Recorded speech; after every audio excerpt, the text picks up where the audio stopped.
Hello investors. आप सभी का स्वागत है आपके अपने यूट्यूब चैनल इजी इन्वेस्टिंग पर। दोस्तों, आपसे एक रिक्वेस्ट है कि अभी तक आपने अगर हमारे चैनल को सब्सक्राइब नहीं किया है तो जल्दी से जाके सब्सक्राइब कर दीजिए और बेल आइकन को प्रेस कर दीजिए। इससे जो भी नया वीडियो आएगा उसका नोटिफिकेशन आपको आसानी से मिल जाएगा। तो चलिए दोस्तों, आज हम अपने वीडियो की शुरुआत कर लेते हैं।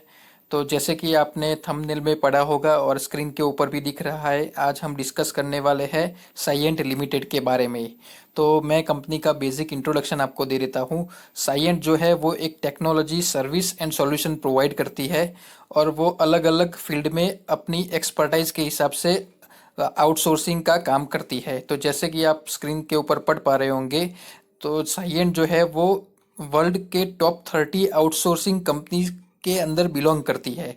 तो इससे आपको अंदाज़ा आ जाएगा कि ये कितनी अच्छी कंपनी है जो कि वर्ल्ड के टॉप 30 कंपनी में कंसिडर की जाती है। और नीचे मैंने हाईलाइट करके रखा हुआ है अलग अलग फील्ड में जहाँ पे ये अपनी सर्विस प्रोवाइड करती है। तो आप देख सकते हैं एरोस्पेस एंड डिफेंस हो गया, ट्रांसपोर्टेशन है, फिर industrial, energy and natural resources, semiconductor, internet of things है, एनालिटिक्स है, उसके अलावा मेडिकल एंड हेल्थ केयर भी है, फिर यूटिलिटीज़ एंड जियोस्पेशियल भी है, कम्युनिकेशन भी है एंड डिज़ाइन लेड मैन्युफैक्चरिंग भी है।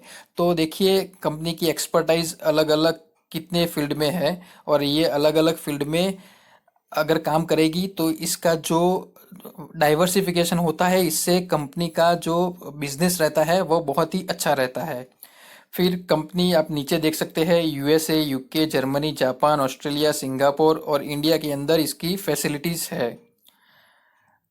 नीचे बिजनेस सेगमेंट के सेक्शन में भी आप पढ़ सकते हैं कंपनी का जो रेवेन्यू है उसमें 82% रेवेन्यू सर्विसेज से आता है और 18% रेवेन्यू जो है वो डिज़ाइन लेड मैन्युफैक्चरिंग से आता है।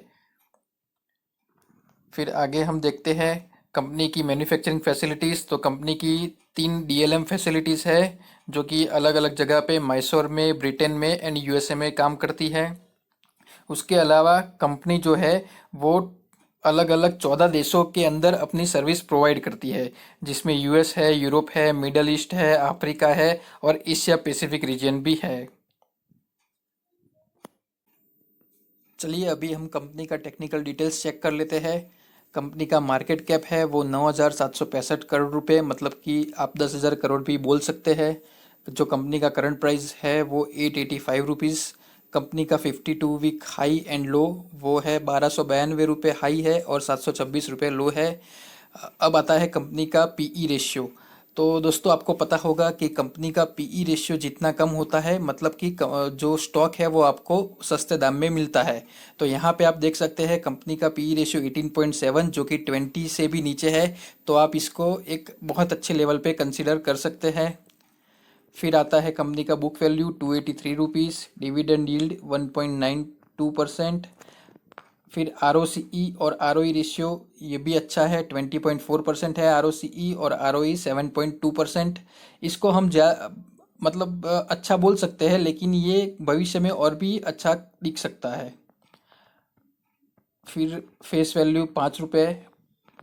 अभी एक इंटरेस्टिंग चीज़ आ रही है वो है शेयर होल्डिंग पैटर्न। तो आप देख सकते हैं प्रमोटर का जो होल्डिंग है वो 23.4%, एफआईआई का 34%, डीआईआई का 23.3% और पब्लिक का मात्र 19.2%।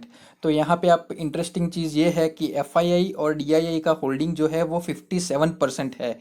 तो आपको ये आइडिया होगा ही कि जो एफआईआई और डीआईआई अगर इन्वेस्टमेंट करते हैं तो वो कुछ अपना लॉजिक लगा कर ही, रिसर्च करके ही इन्वेस्टमेंट करते हैं। और जिस कंपनी में भी अच्छा अगर उनको लग रहा है तो ही वो अपना इन्वेस्टमेंट करेंगे। तो इससे आपको पता चलेगा कि कंपनी का जो बिजनेस है वो बहुत ही अच्छा चल रहा है।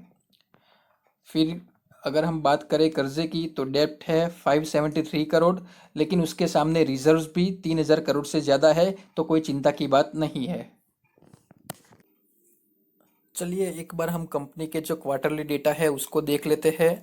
जैसे कि आप अपने स्क्रीन के ऊपर देख पा रहे हैं, मैंने रेड कलर से हाईलाइट करके रखा हुआ है मार्च 2021, दिसंबर 2021 और मार्च 2022। कंपनी ने Q4 के रिजल्ट हाल ही में डिक्लेयर किए हैं, जो कि बहुत ही अच्छे दिख रहे हैं। तो जैसे कि आप अपने स्क्रीन के ऊपर देख सकते हैं, कंपनी का जो सेल्स है वो लगातार इम्प्रूवमेंट दिखा रहा है, मतलब कि कंपनी का सेल्स है वो धीरे धीरे बढ़ रहा है। फिर अगर हम ऑपरेटिंग प्रॉफिट की बात करें तो वो भी धीरे धीरे इम्प्रूवमेंट दिखा रहा है।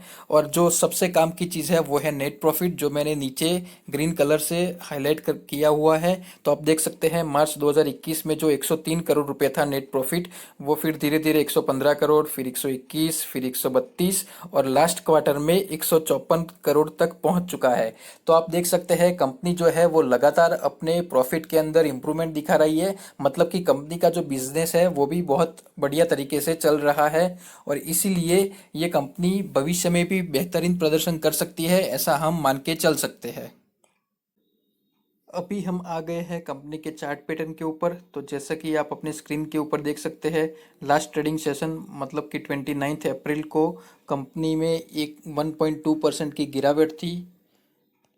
फिर अगर 5 दिन का अगर डेटा देखते हैं तो 5 दिन में भी कंपनी में 3% की गिरावट बोल सकते हैं।